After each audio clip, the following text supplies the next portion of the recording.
여러분 안녕하세요. 이 박사입니다. 오늘의 주제는 대장암 치료 후 환자의 생존율을 획기적으로 바꿀 수 있는 단 하나의 생활 습관, 바로 대장암과 운동의 관계입니다. 최근 뉴 잉글런드 저널 오브 메더선에 발표된 CEO21 챌린지 트라이얼은 세계 최초로 운동이 대장암 환자의 생존을 직접 향상시킨다는 사실을 무작위 대조 임상 실험을 통해 입증했습니다. 그래서 오늘은 이 획기적인 연구 결과와 과학적 근거를 토대로 심층적으로 분석하고 설명해드리겠습니다. 자, 시작하겠습니다. 세계보건기구와 국제암연구소에 따르면 대장암은 전 세계적으로 매년 190만 명 이상이 진단되고 사망률은 전체 암 중 2위를 차지한다고 하였습니다. 특히 2기 고위험군 및 3기 환자들은 수술과 항암 치료 후에도 5년 내 재발 위험이 30에서 40%에 달합니다. 치료가 끝나더라도 불안은 사라지지 않는다는 것이 환자들의 공통된 고민입니다. 운동이 암 환자에게 좋다는 것은 오래전부터 알려져 있었습니다. 하지만 대부분은 관찰 연구에 불과했습니다. 즉, 운동을 하는 사람이 우연히 더 건강할 수도 있지 않을까? 라는 예측만 있었던 겁니다. 그러나 CEO21 챌린지 트라이얼은 바로 이 의문을 풀어낸 세계 최초의 무작위 대규모 3상 임상시험이었습니다.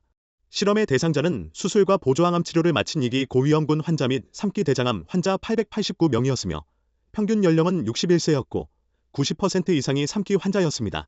실험 기간은 평균 추적 7.9년이었으며 운동은 3년간 수행하였습니다.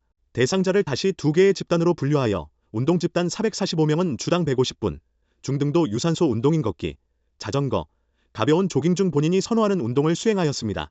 처음 6개월 동안은 운동 전문가와 2주에 한 번씩 만나 진행 상황을 모니터링하였으며 6개월 이후에는 6개월에 한 번씩 만났습니다. 그리고 운동 전문가는 각각의 환자들에게 특정 운동량을 맞추기 위한 운동 처방을 제공했습니다. 반면 대조 집단 444명은 신체 활동과 건강한 영양 섭취를 촉진하는 건강 교육 자료만을 제공하였습니다. 핵심 포인트는 치료는 동일하게 이루어졌으나 운동 여부만 달랐다는 것입니다. 즉, 운동 자체가 대장암 환자의 생존에 미치는 영향이 있는가를 검증한 연구였습니다. 연구 결과, 운동 집단이 대조 집단에 비해 사망 위험 37% 낮았고, 암이 재발하거나 다른 암에 걸릴 위험 또한 28% 낮았습니다. 그리고 5년 생존율은 운동 집단이 80.3%, 대조 집단이 73.9%로 나타났으며 8년 생존율은 운동 집단 90.3%, 대조 집단 83.2%로 나타났습니다. 즉, 환자 14명 중 최소 1명은 운동 덕분에 생존했다는 의미입니다. 이와 같은 효과는 일부 신약 항암제보다 더 강력합니다. 참고로 보조항암제인 옥살리플라틴을 추가했을 때 얻을 수 있는 5년 생존율 개선 폭이 5% 내외인데 이번 운동중재 연구에서 나타난 차이는 더 컸습니다. 운동이 암 환자의 생존율을 바꾸는 이유는 전신적 변화와 분자적 변화에 따른 효과 때문입니다. 이와 관련된 효과를 보면 첫째, 염증 억제 효과입니다. 운동은 인터류킨 6, TNF-알파와 같은 염증성 사이토카인의 수치를 낮춥니다. 즉, 만성 염증이 암 미세 환경을 악화시키는 것을 차단합니다. 둘째, 인슐린 및 대사 조절에 효과적입니다. 운동은 인슐린 저항성을 개선하고 IGF-1의 시그널링을 낮춰 암세포의 분열 및 증식을 저하시킵니다. 셋째, 면역 기능을 강화합니다. CD8 양성 T세포와 NK세포의 활성도를 높여 암세포 감시 체계를 강화합니다. 넷째, 유전자 및 세포 기능 향상 효과입니다.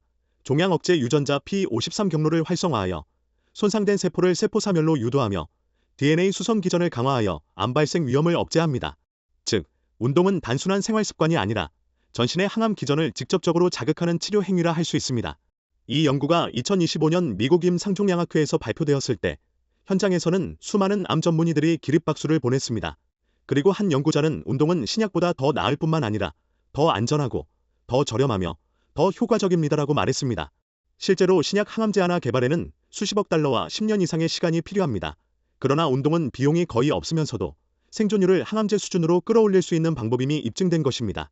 또한 암 환자의 운동과 영양 분야 전문가인 예일대 멜린다 어윈 교수는 일부 학계에서 암 환자에게 운동을 권장하기는 하지만 현실에서는 여전히 권장사항일 뿐 실질적인 표준 진료로 통합되지 않았다며 운동은 선택이 아니라 암치료의 필수 구성요소가 되어야 한다라고 강조했습니다. 그리고 현재 미국, 캐나다, 호주에서는 최신 치료 지침에서 엑서사이즈 안칼러지, 즉 운동 종양학 개념을 도입했습니다. 항암제, 수술, 방사선과 함께 운동을 제4의 치료축으로 자리매김시키고 있는 것입니다. 이 연구의 책임자였던 퀸즈대학교 종양학 교수 크리스토퍼 부스 박사는 종양 전문의로서 환자들에게 가장 많이 받는 질문은 어떻게 하면 결과를 개선할 수 있느냐는 말이었습니다. 이번 연구를 통해 수술과 화학요법 후 운동 프로그램이 재발과 새로운 암의 위험을 줄이고 생존율을 높여 환자가 더 오래 더 건강한 삶을 살 수 있음을 입증하여 주었습니다라고 밝혔습니다. 또한 이 연구의 공동 책임자이며 엘버타 대학교 운동학 교수이자 캐나다 연구위원장인 쿠르네야 박사는 우리 연구에 따르면 운동은 더 이상 단순한 삶의 질 개입이 아니라 모든 환자에게 제공되어야 하는 대장암의 필수 치료법입니다라고 하였습니다. 여러분 정리하겠습니다. 대장암 환자에게 운동은 생존율을 높이고 재발을 줄이는 강력한 치료 전략입니다. 운동이라고 해서 특별한 훈련이 필요한 것은 아닙니다. 주당 150분, 하루 30분 정도의 빠른 걷기, 자전거 타기, 수영 같은 유산소 운동과 가벼운 근력 운동이면 충분합니다. 핵심은 바로 꾸준함입니다. 작게 시작하더라도 매일의 습관으로 이어간다면 이는 생존을 지켜주는 가장 확실한 방법이 될 수 있습니다. 실제로 챌린지 임상시험은 운동이 수술과 화학요법 후 대장암 환자의 재발 및 새로운 암 발생 위험을 28% 줄이고 사망 위험을 37% 낮추며 8년 생존율을 7% 이상 높인다는 것을 보여주었습니다. 따라서 암 환자에게 있어 운동은 단순한 선택이 아닙니다. 암 환자의 생존을 지켜줄 가장 강력하고 확실한 보조 치료제임을 명심하셔야 합니다. 저는 이 박사였고요. 다음 시간에도 더 유익한 정보로 찾아뵙겠습니다. 감사합니다.